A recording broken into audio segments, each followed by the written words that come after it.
All right, Shalom.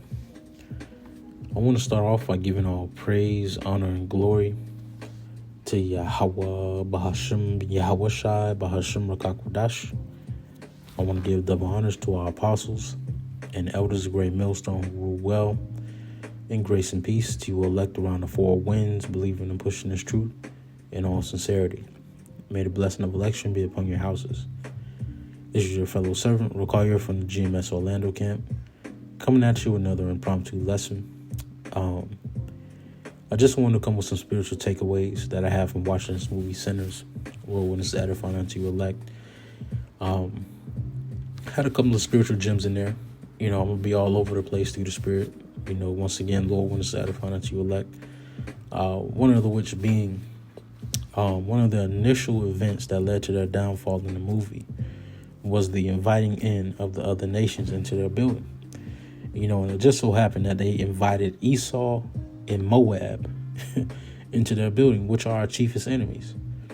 And on a spiritual level, these other nations, especially Esau and Moab, have no business in the building of this third temple, or the building to our power in general. Let's get this in Ezra chapter 4. And I'm going to start at verse 1.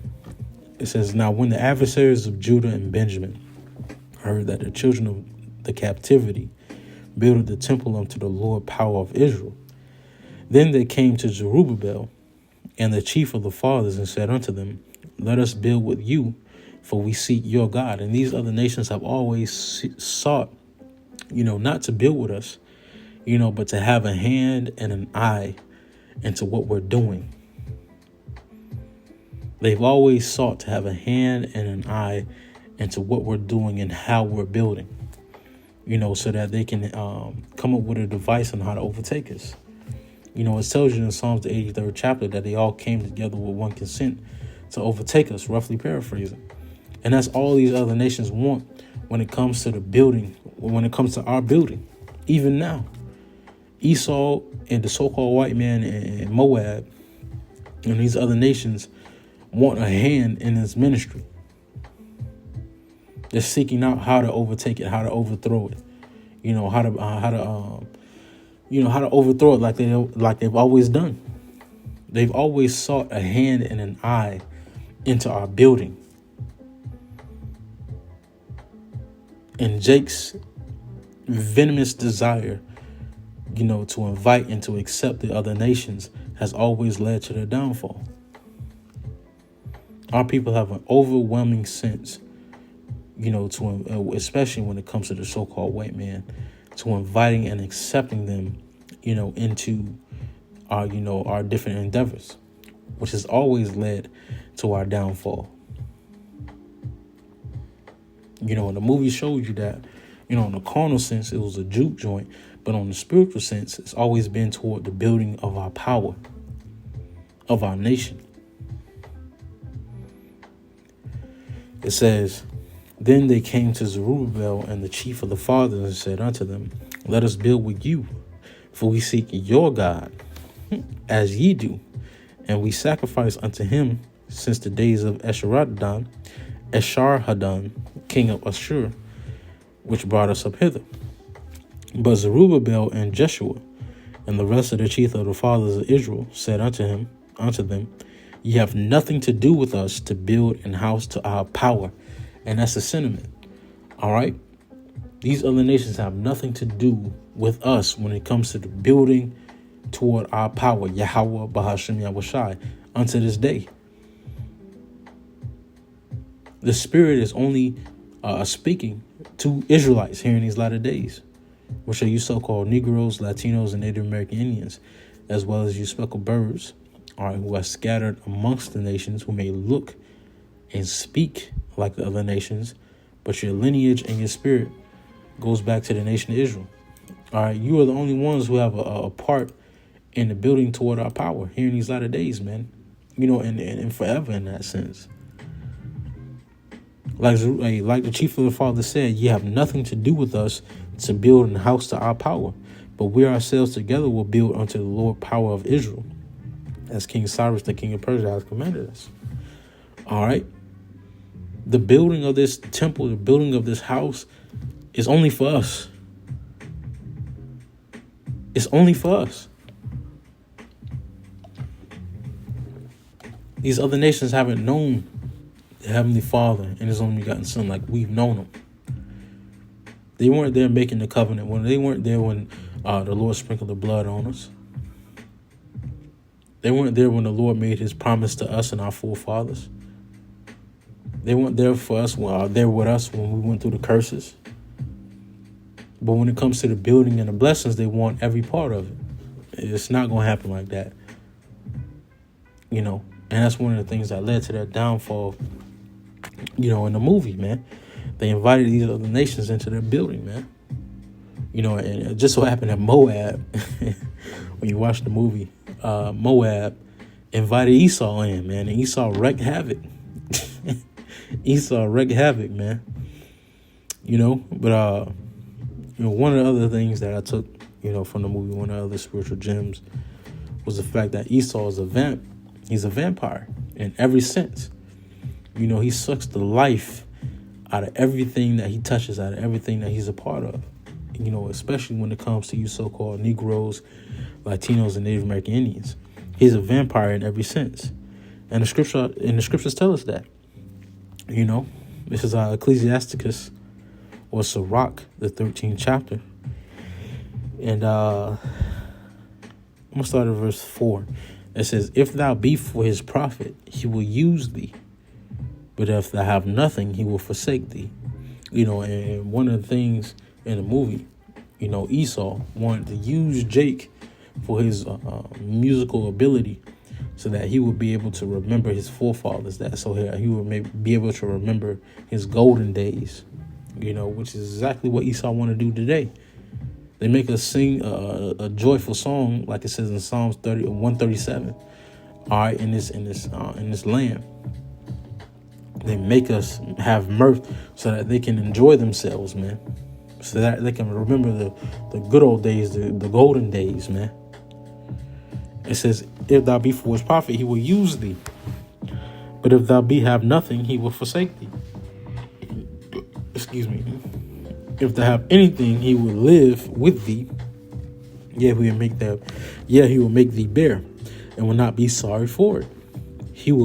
If he have need of thee, he will deceive thee, and smile upon thee, and put thee in hope. And he will speak thee fair, and say, What wantest thou?" And that's exactly what they did in the movie. If you paid attention, that's these exact words that we're reading in the scriptures is exactly what the so-called white man came with in the movie, which, is spiritual, that they represented the vampires, man. They came with smooth words. They came putting Jake in hope that they would, eliminate death. They will eliminate pain and sorrow with whatever device that they had. They smiled with him. They spoke fair. It says, "And he will shame thee by his meats until he have drawn thee dry twice or thrice. And at the last he will laugh thee to scorn afterward. When he seeth thee, he will forsake thee and shake his head at thee. Beware that thou be not deceived and brought down in thy jollity." And that's exactly what Esau did in the movie. He put them in hope. He spoke fair words to them. He made them believe in the devices that he created, which were the ways of death and torment. He brought them down in their jollity because they weren't circumspect, man. But another takeaway I had was one of the things was the name JC didn't work. JC Jesus Cristo didn't work in that movie, man. He started singing the Lord's Prayer in JC name and had nothing. Them demons kept working. Going to show the power is in the names of our Father. Proverbs the 30th chapter, the 4th verse. All right, there's power in the name of Yahweh, Bahashim, Yahweh Shai. The other thing I took from it was You know, they tried to entice, Jake into thinking that, their way was the way of freedom, which ultimately they were just trying to drag them into the same misery, which is exactly what Esau is doing in this day and age. He entices our people into thinking that his ways and his devices are the way of freedom, when in actuality, his ways are the ways of misery and death. Which let me get this.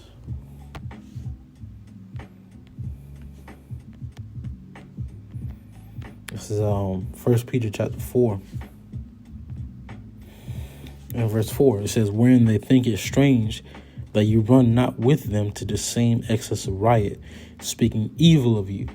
And they thought it strange that they didn't run to the same excess of riot.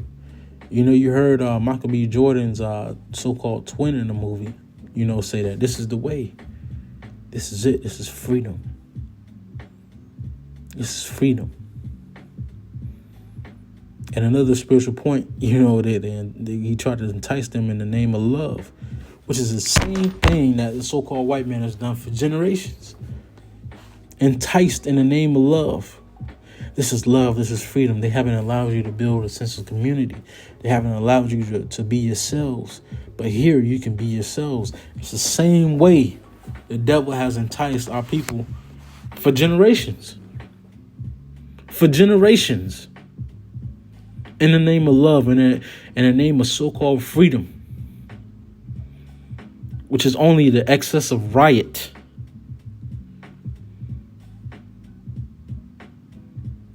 Hey, I'm going to start at verse 3. It says, "For the time past of our life may suffice us to have wrought the will of the Gentiles." And that's exactly what they were enticing Jake with, the will of the Gentiles. When we walk in lasciviousness, lust, excess of wine, revelings, banquetings, and abominable idolatries. That's what they were enticing Jake with. I can take away your pain. I can take away your sorrow. They haven't let you build in this world. They haven't really accepted you. But we will accept you. This is love. This is freedom. You can be who you want to be. Whatever your heart desires. And that's exactly what Esau has come up with for generations. The same rhetoric. Wherein they think it's strange that you run not with them to the same excess of riot, speaking evil of you. And just like these people think it's strange that we don't run to the same excess of riot, we don't run to the access to the alphabet community that they have. We don't run to the access to defile our bodies and to defile our conscience with the different standards that Esau has had, to defile our spirit. They think it evil of us to follow the standard of Yahweh B'Hashem Yahushua, to stay within our own house, to stay within our own home, which is the Lord, our own pavilion. Pursuing the Proverbs 18:10, which is in the name of Yahweh B'Hashem Yahushua. They think it's strange that we stay in our own pavilion. They try to draw us out of that pavilion constantly. Just like they did in the movie. They try to draw them out of that pavilion, draw them out of that house with enticing words.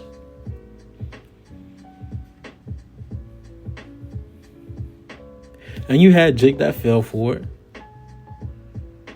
You had Jake who didn't. But ultimately, they were trying to entice Jake to make the same covenant with death that they did. Let me get this in Isaiah 25. I'm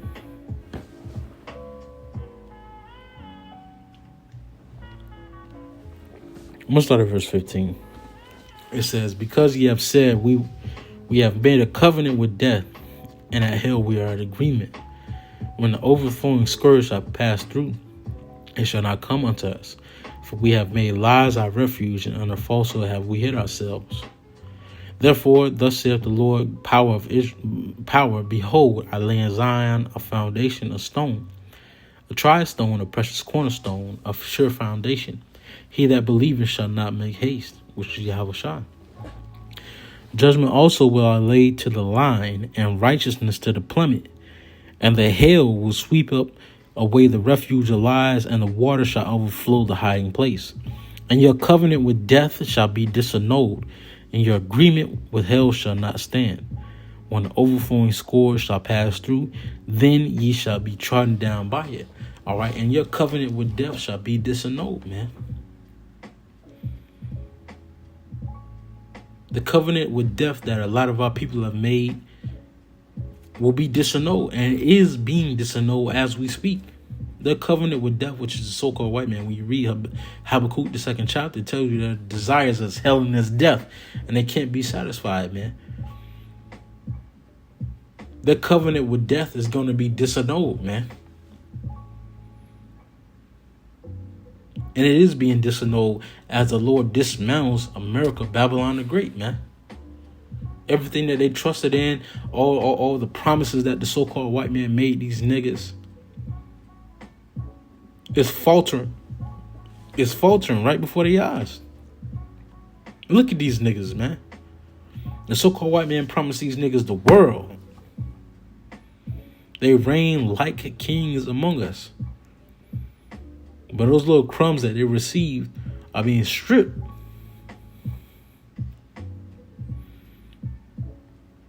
And just like in the movie, man, them niggas burnt up in an instant. It was all sweet for a little moment in time. They had their little moment in time where they escaped the pain. They escaped the judgment, so to speak. But that only lasted for a few minutes. Them niggas ultimately got burnt the fuck up. The same thing will happen here in these other days, man. Your covenant with death is going to be disannulled, man. It's not going to last. It's not going to last seasons. It's not going to last years. The Lord going to disannul that covenant swiftly. Hey, with that being said, that's all I had. Lord wants to edify us, you elect. I want to give all praise, honor, and glory to Yahweh, Bahashim, Yahweh Shai, Bahashim Rakakodash, and double honors to our apostles and elders of Great Millstone who rule well. Grace and peace to you elect around the four winds, believing and pushing this truth in all sincerity. May the blessing of election be upon your houses. Shalom. Stay up.